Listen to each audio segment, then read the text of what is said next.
पंजाब में शहरियों के तहफ़्फ़ुज़ के लिए बनने वाली डॉल्फिन फोर्स की 500 हैवी बाइक्स अपनी मुद्दत पूरी कर चुकी हैं। अहलकार पेट्रोलिंग के बजाय सिक्योरिटी ड्यूटियों पर तैनात है और फोर्स जदीद वसाइल से महरूम है। दूसरी जानिब खवातीन को हिरासा और ब्लैकमेल करने के 6000 से ज़ायद साइबर क्राइम केसेस बरसों से ज़ेर इल्तवा हैं। हमारी साथी एंकर पाकिज़ा जाहिद इस वक्त लाहौर के रिपोर्टर्स जहांगीर खान और कासिम अली अरशद के साथ मौजूद हैं। उनकी तरफ चलते हैं। Over to you. अस्सलाम वालेकुम। रिपोर्टर्स कॉर्नर के साथ मैं हूं पाकिज़ा जाहिद। आज हम यहां पर मौजूद हैं, रिपोर्टर्स कॉर्नर में मौजूद हैं। हमारे साथ हमारे नुमाइंदगान भी मौजूद हैं, उनसे भी बात करेंगे। जहांगीर खान हमारे साथ मौजूद हैं, उसके अलावा कासिम अरशद हमारे साथ मौजूद हैं। आप दोनों का बहुत शुक्रिया हमें ज्वाइन करने के लिए। सबसे पहले जहांगीर खान की तरफ बढ़ जाते हैं। जहांगीर खान, कहिएगा कि 2016 में एक डॉल्फिन स्क्वाड बनाया गया था जो क्राइम को रोकने के लिए, स्नैचिंग के लिए, उसके अलावा और भी जो बहुत इशूज़ हैं, छोटे छोटे इशूज़ हैं, उसके लिए बनाया गया था। और 2016 के बाद 2026 आ चुका है और अब वो जो डॉल्फिन स्क्वाड है उसे ख़त्म करने की बात की जा रही है। क्या वजह है कि लोगों का जो तहफ़्फ़ुज़ है वो अव्वलीन तरजीह पर होना चाहिए? हम देखते हैं कि पिछले 10 सालों में ये डॉल्फिन स्क्वाड का बेहतरीन बजट दिया गया था, बेहतरीन बाइक्स इनको प्रोवाइड की गई थी, उसके अलावा इनकी ट्रेनिंग हमें मालूम है कि टर्की से इनकी ट्रेनिंग हुई थी।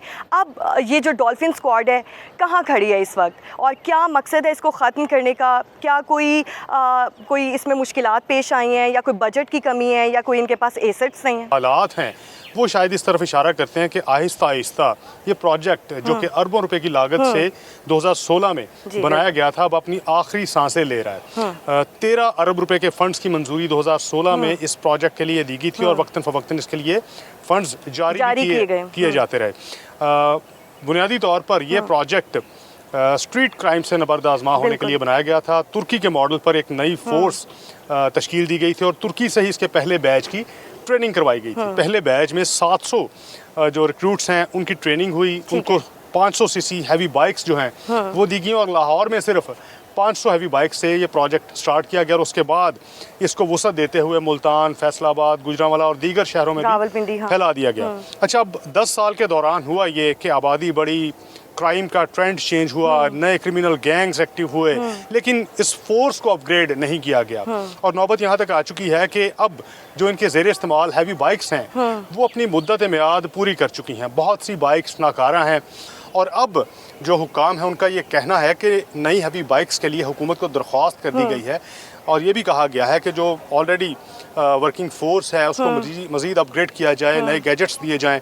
बिल्कुल। जहांगीर, आप हमारे साथ ही मौजूद रहिएगा। हमारे साथ कासिम अरशद भी मौजूद हैं, इनसे भी एक अहम इशू पर बात करनी है हमें जो कि बहुत इंपॉर्टेंट हो गया है बात करना। नाज़रीन, आपको बताते चलें कि NCCI की जानिब से हम देख रहे हैं कि पंजाब में, ओवरऑल पाकिस्तान में बहुत रेप केसेस हो रहे हैं, बहुत हरासमेंट्स हो रही हैं बच्चों के लिए, बड़ों के लिए। NCCI की जानिब से एक इदारा बनाया गया और उसमें जो है वो लोग अपने केसेस रिपोर्ट करते हैं। अब ये केसेस 2 साल से इल्तवा का शिकार हैं। 6000 केसेस ऐसे हैं जो इल्तवा का शिकार हैं। हम कासिम से यही पूछेंगे कि क्या वजह है कि ये केसेस आगे नहीं बढ़े, क्या वजह है कि सज़ाएं नहीं मिल रही लोगों को और अब क्या सज़ाएं ना मिलने की वजह से जो ये क्राइम है, ये रेशो है, ये केसेस की हरासमेंट की ज़्यादा हो रही है? क्या वजह है? देखें, अब मौजूदा जो सूरत हाल है वो आपको पता है कि वाइट कॉलर क्राइम या इलेक्ट्रॉनिक बेस्ड क्राइम जो है ये ज़्यादा हो रहे हैं, जिसमें फाइनेंशियल क्राइम्स भी हैं और इस नौयत के ज़्यादा क्राइम्स हैं। और NCCI की अगर मैं बात करूं तो 2024 में ये एक ऑटोनमस इदारा बना था जिसका नाम रखा गया था national cyber crime investigation agency, जो कि बाकायदा तौर पर इंडिपेंडेंट है। 2 साल के दौरान जो है वो हमें इस चीज़ की तस्दीक हुकाम ने भी की है और हमारे ज़राए भी इस चीज़ की तस्दीक करते हैं कि national cyber crime investigation agency में मजमूई तौर पर 6000 केसेस जो कि स्पेशली विमेन हरासमेंट, ब्लैकमेलिंग से मंसूब हैं केसेस, उनकी इन्वेस्टिगेशन चल रही है। अभी तक 6000 जो केसेस हैं उनके मुल्ज़िमान को मुजरिम नहीं बनाया गया। और देखिए, ख़वातीन के लिए ये चीज़, और ये 6000 केसेस पिछले 2 सालों से हैं। बिल्कुल, 2024 से जैसे ही ये केसेस जो है वो तब से इन्वेस्टिगेशन में है और अभी तक ये चीज़ें इन्वेस्टिगेशन के फेस तक ही हैं। क्योंकि देखें, विमेन हरासमेंट या ब्लैकमेलिंग ये एक ऐसा सब्जेक्ट है कि इसमें खातून बहुत मुश्किल से कंप्लेन करती है। जहांगीर, बताइए कि कुछ सालों में हम देख रहे हैं कि क्राइम भी बढ़े, केसेस भी बढ़े। हालांकि हमारी जो वज़ीर आला पंजाब है मरीम नवाज़, वो ये बार बार कहती हैं कि पंजाब में क्राइम कम है, पंजाब में क्राइम है, लेकिन क्राइम रेशो बढ़ा है या कम हुआ है? अच्छा, इसमें बड़ी एक वजाहत करने वाली बात वो ये है कि क्राइम का जो डाटा है वो कंपाइल करती है पुलिस। बिल्कुल, हाँ। पुलिस के अलावा कोई आज़ाद इदारा अभी तक ऐसा नहीं है जो कि पंजाब या लाहौर का क्राइम डाटा कंपाइल कर सके, कोई ऐसे स्टैटिस्टिक्स को काउंट कर सके या उसमें कुछ डाटा जो है वो सामने आ सके। अभी तक चूंकि पुलिस कंपाइल करती है और पुलिस का ये क्लेम है कि पूरे पंजाब में 70% तक हीनियस क्राइम में कमी आई है। तो उस दावे को अगर सच माना जाए तो सीसीडी के बाद बहुत हद तक हमने ऐसे केसेस रिपोर्ट करने कम हुए हैं जो कि सीसीडी के क़याम से पहले तक है, जैसे डकैती विद रेप के केसेस, ऑर्गेनाइज्ड रॉबरी के केसेस के 5 डाकू या 5 डाकुओं पर मुश्तमिल गैंग जो है वो कहीं वारदात करे, इन केसेस में ऑब्वियसली कमी आई है।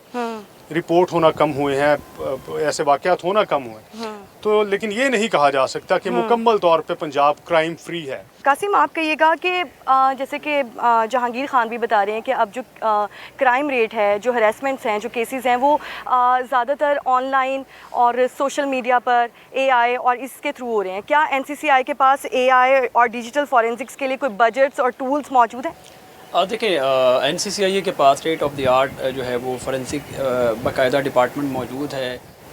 बाकी जो है वो जिसमें उसके ज़रिए आम तौर पे जब ये नौयत होती है तो उसमें डिवाइसेस इन्वॉल्व होती हैं, मोबाइल डिवाइसेस या कोई भी डिवाइसेस, तो उसका बाकायदा तौर पे फिर फोरेंसिक करते हैं और उसके एक्सपर्ट्स इनके पास मौजूद हैं। क्योंकि मैं फिर वही कहूँगा कि एक तो ये वाइट कॉलर क्राइम है, दूसरा ये एक पढ़ा लिखा क्राइम जिसे हम कह सकते हैं कि एक आम बंदा जो कि इस हवाले से बिल्कुल भी लाइल्म है या वो सोशल मीडिया को नहीं जानता या वो इनकी टेक्निक्स नहीं, आईटी नहीं समझता, तो ये क्राइम उसके लिए करना नामुमकिन है।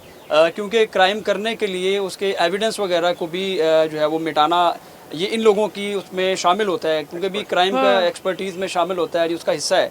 तो उसमें जो है वो ये चीज़ वो करते हैं कि अपने आईपीज़ एड्रेस को वो फैब्रिकेट करते हैं, जिसमें वो आमतौर पे प्रॉक्सीज यूज़ करते हैं जिसके ज़रिए ट्रेस करने की तरफ जाते हैं। फेक आईडीज़, बिल्कुल फेक आईडीज़ भी, और जिन अपनी डिवाइसेस से वो अपलोड करते हैं प्रॉक्सीज के ज़रिए उनकी लोकेशन भी बैरून ममालिक की रखते हैं। लेकिन हमने देखा है कि फेक आईडीज़ और वीपीएन यूज़ करने वाले ज़्यादा ट्रेस नहीं हो पाते।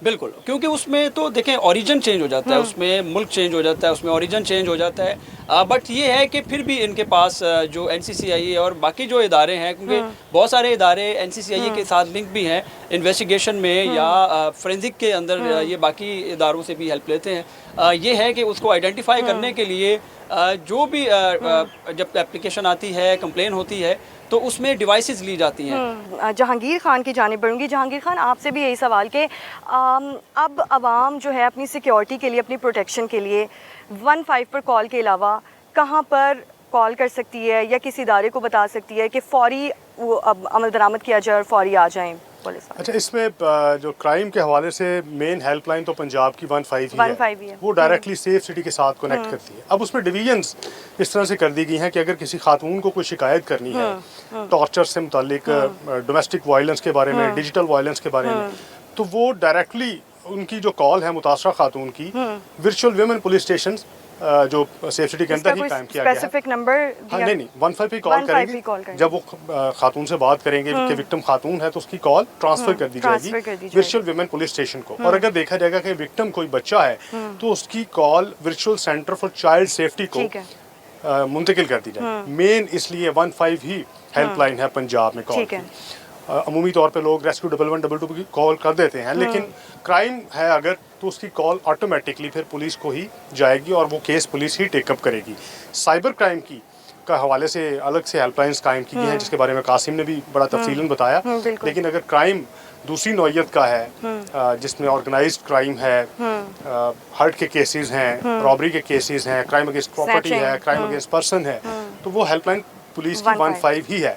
और लोगों को अमूमी तौर पे ये जुबानी याद है कि कोई भी इंसिडेंट हो जाए या तो 1122 पे और वो उठाते हैं कॉल, या 15 पे कॉल वो पिक करते हैं, रिस्पॉन्ड भी करते हैं। लेकिन रिस्पॉन्स टाइम जो पुलिस का उसमें थोड़ा सा डिले है, उसको लोगों को, ये भी लोगों की शिकायत है कि इसको दूर किया जाना चाहिए। डॉल्फिन स्क्वाड से ज्यादा डिले है जैसे वो करते थे, जैसे डॉल्फिन का रिस्पॉन्स था उससे कम हुआ। तो लोगों की ये अपील है कि डॉल्फिन को दोबारा से ऑपरेशन किया जाए, उनके इक्विपमेंट्स बेहतर दिए जाएं, हैवी बाइक्स जो हैं वो नहीं दी जाएं ताकि ये फोर्स फोर्स दोबारा से ऑपरेशनल हो और पंजाब में क्राइम या जो विक्टिम्स हैं उनको एक पुलिस पर ट्रस्ट का जो लेवल पहले बहाल हुआ था वो दोबारा से उसी स्टेज पर आ जाए। बिल्कुल, थैंक यू सो मच। हमारे साथ जहांगीर खान और कासिम अरशद, दो बड़े इंपॉर्टेंट टॉपिक थे जो बड़े ज़रूरी थे जिन पर बात करना। रिपोर्टर्स कॉर्नर के साथ फिल वक्त इतना ही। इजाज़त दीजिए, अल्लाह हाफ़िज़।